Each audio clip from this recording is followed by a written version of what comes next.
Newsfirst Newsline with Faraz Shaukutali. And very good evening to you and a warm welcome to Newsline Live. Indeed, we are live in our studios in Dorset Street in Colombo. And thanks to everybody for supporting all our efforts and so on. And this evening, we've got a very important guest because he's going to be talking about and trying us to get us to understand what's going on with the cost of living, the economy.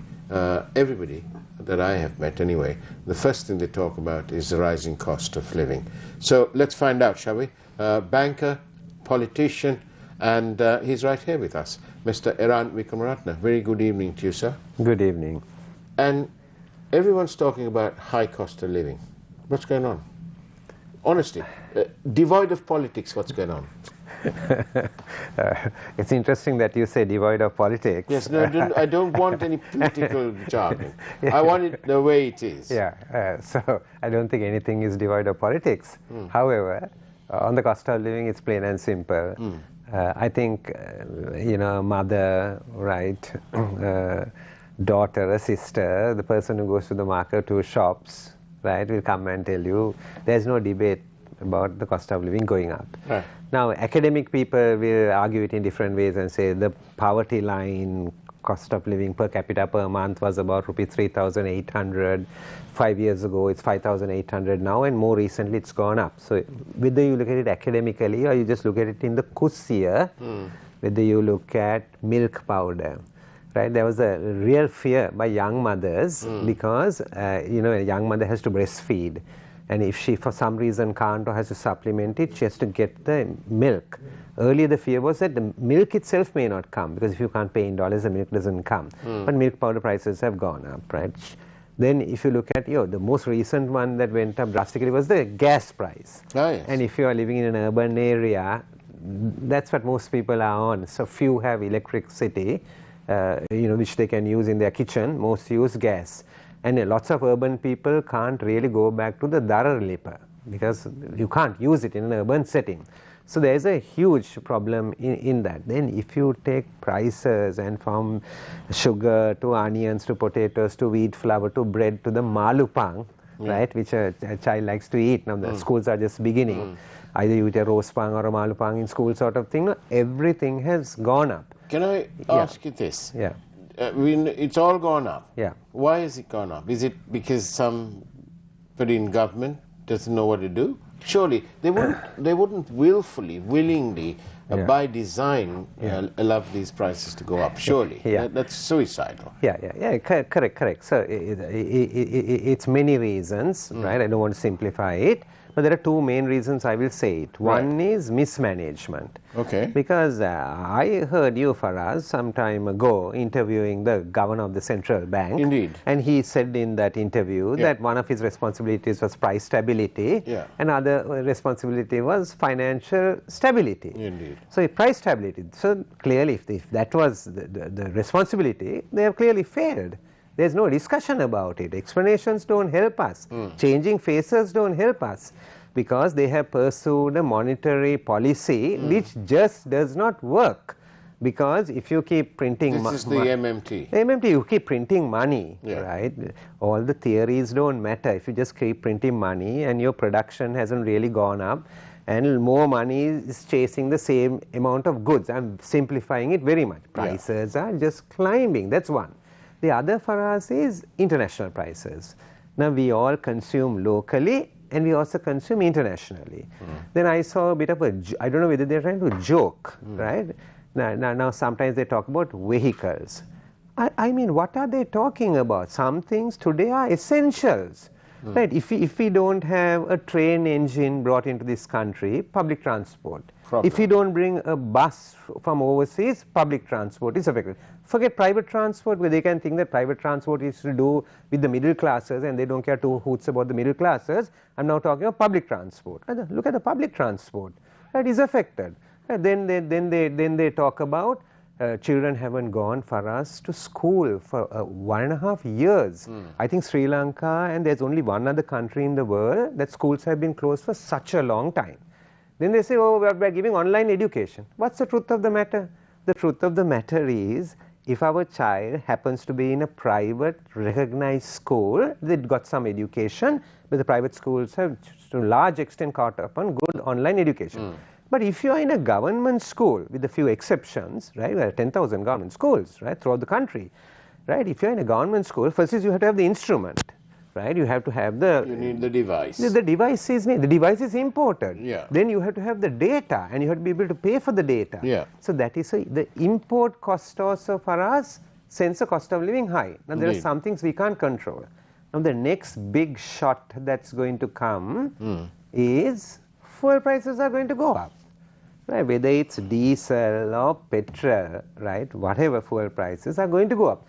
And that's why I said there are two components. One is absolutely wrong policy and total mismanagement. That's on one hand. On the other hand, international prices. Yeah. Now, international prices for us, two things can happen.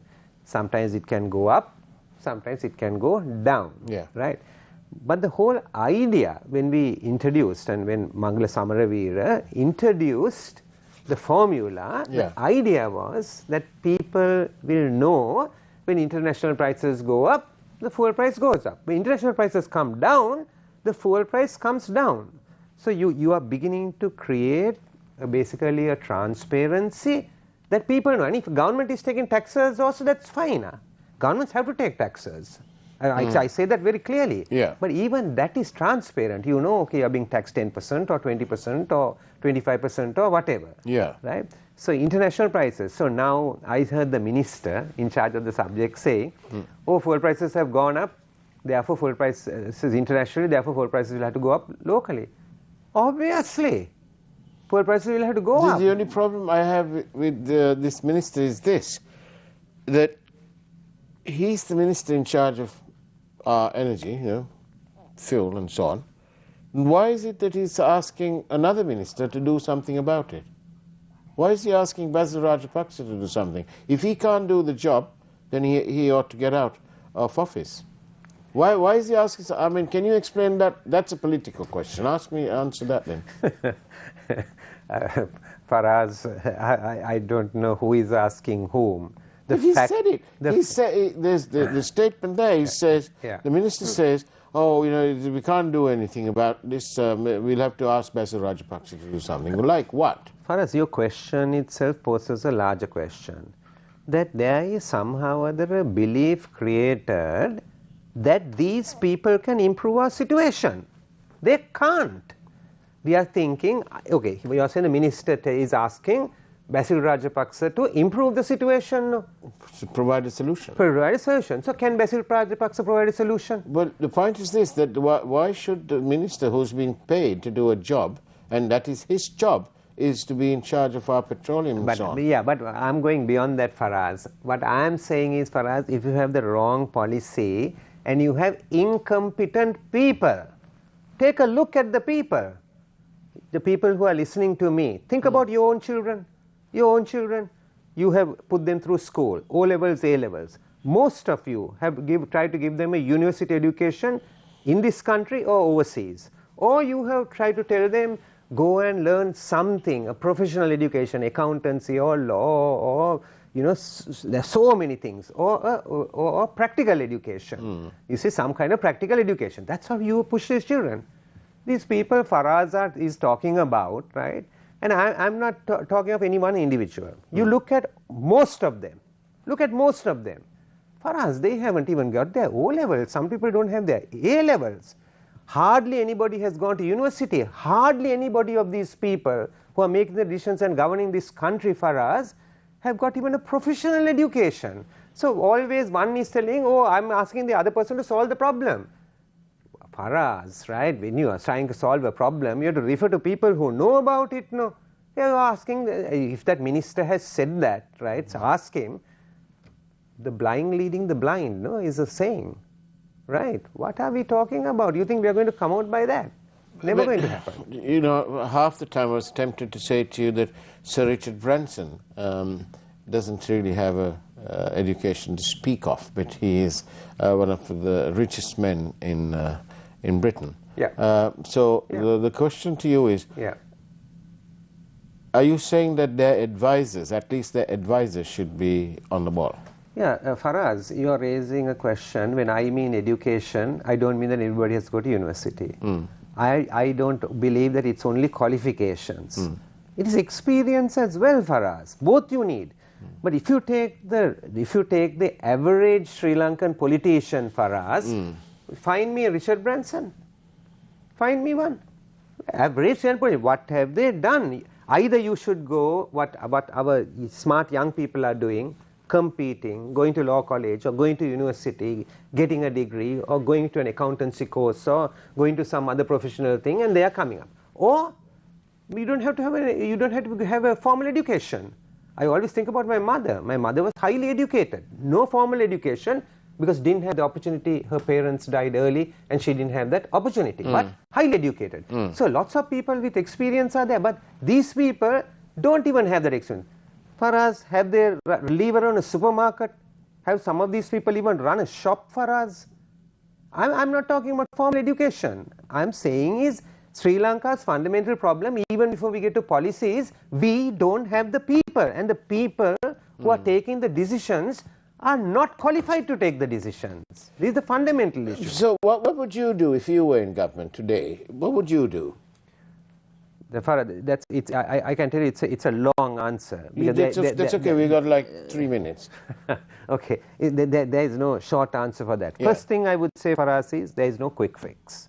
That I must be very clear and very honest with you, because so on that you're both this government and you are on the same page. Okay, so there is no quick fix because this is a huge issue that they have created, right? If you come from the big picture point of view, right, the first thing for us you have to establish is the rule of law. Okay, you have to establish the rule of law. That means that we are trying to, if you look at all these solutions and your discussions on the economy, there is how many swaps can the central bank get? Right? A swap means you give rupees and you get dollars. So immediately you solve your dollar cash flow problem, but you reverse it 3 months or 6 months later. So your dollars go back again. So it's a short term thing. Or how can? But what would you do? So I'm explaining to you. I'm explaining. This is a short term thing. Or they will say how many dollars can we borrow? Borrow, right? They will say how many dollars can we borrow? These are all short term.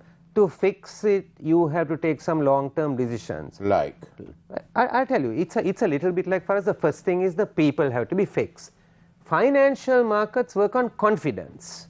Who are they dealing with? It works on confidence. Who are they dealing with? Okay.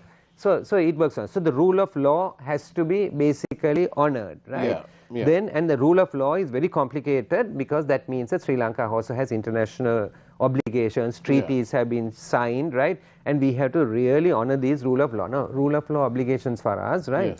Right? We have to provide clean government. Clean government. Today somebody complained to me that a PHI was taking money when somebody died, right? And trying to force them, right, to take certain decisions. I'm just saying it, right?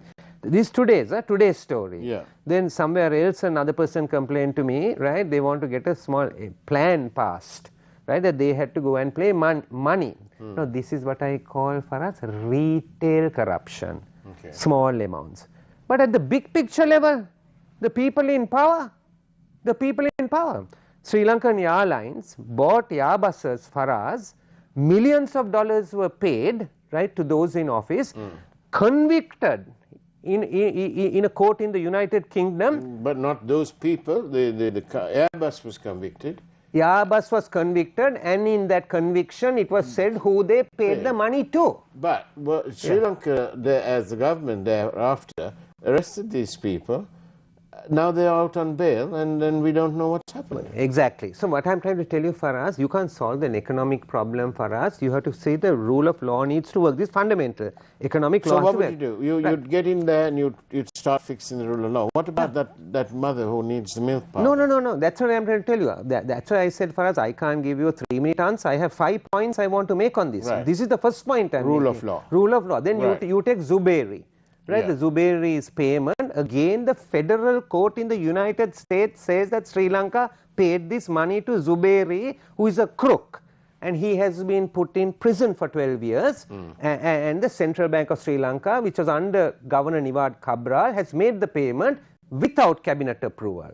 right? But do they need cabinet approval? How can the Central Bank of Sri Lanka, and even, okay, let's say the Central Bank want to get consultant, even if they have paid a crook something, even that needs to be investigated, no?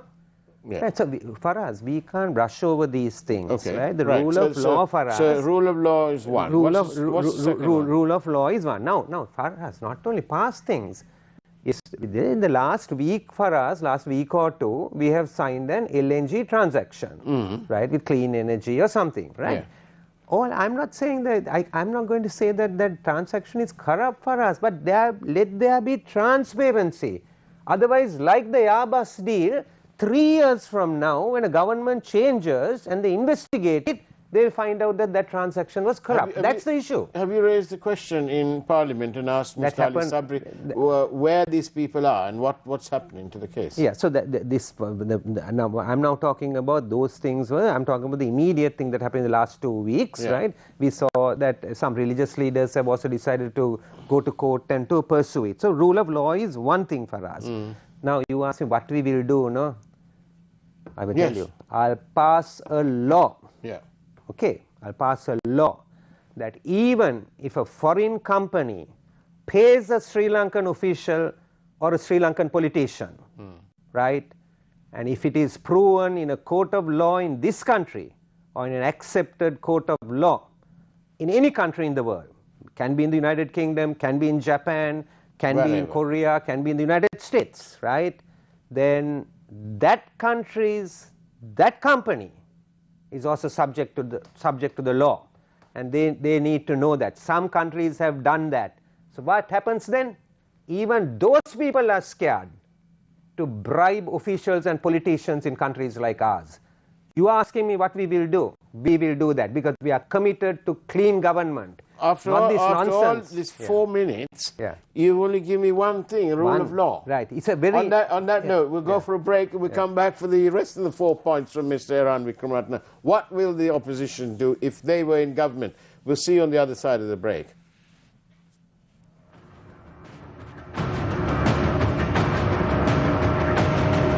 Faraz Shaukat Ali.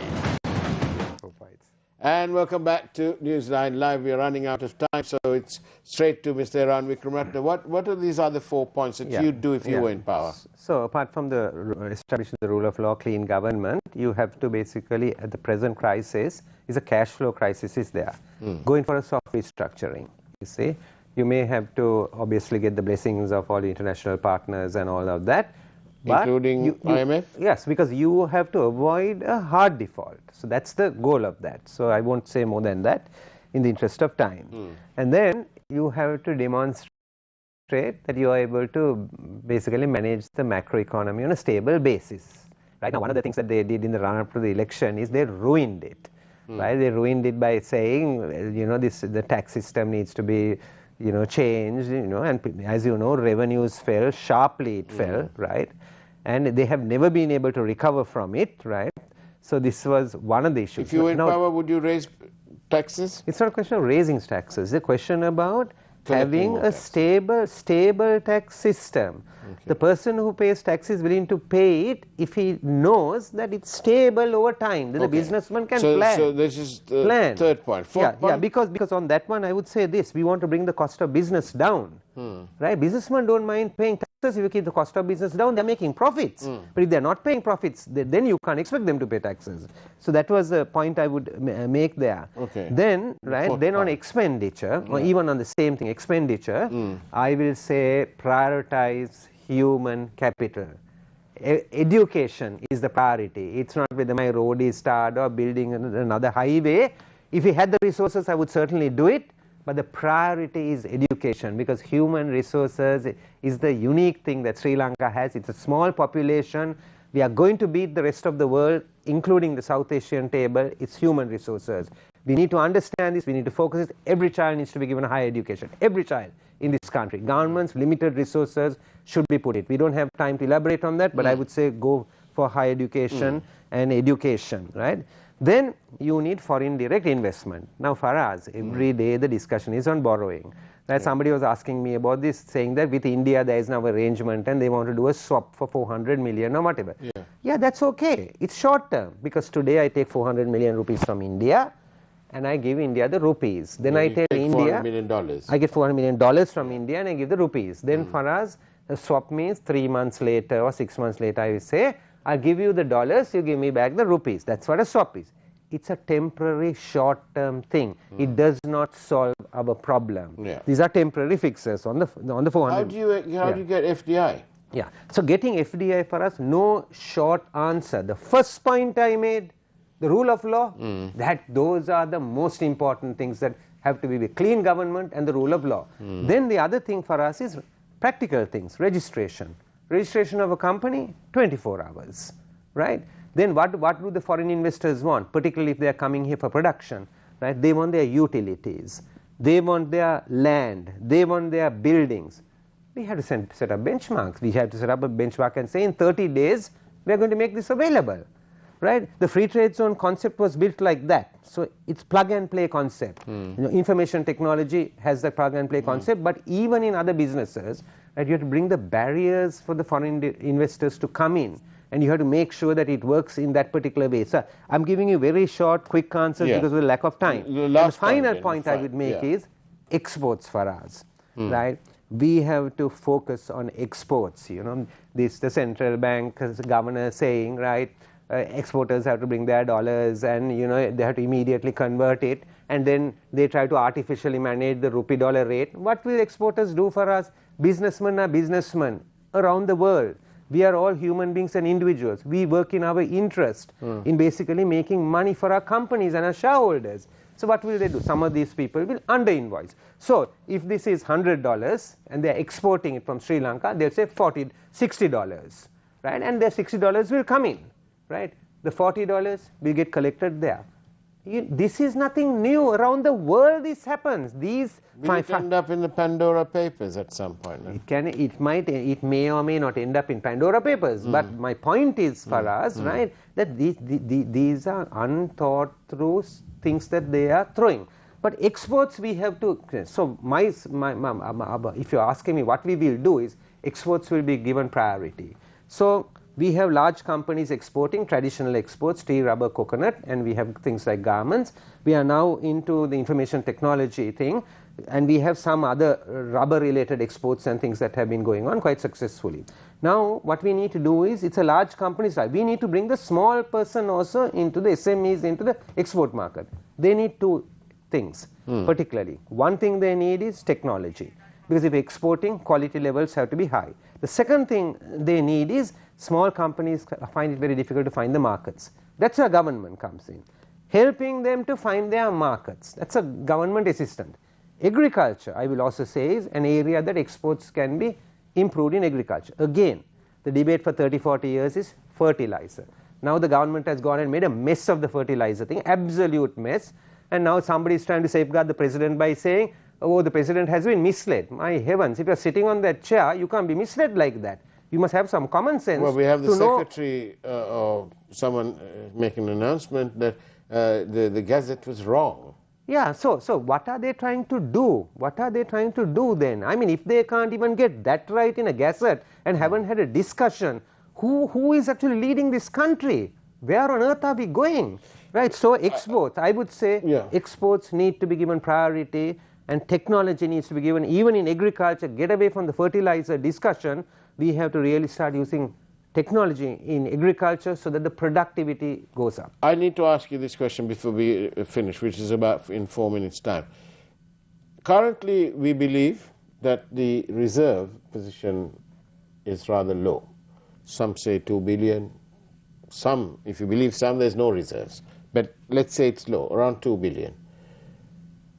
Then we also read that the government is trying to enter into an agreement with Oman to facilitate the imports. $3.5 billion they're talking about.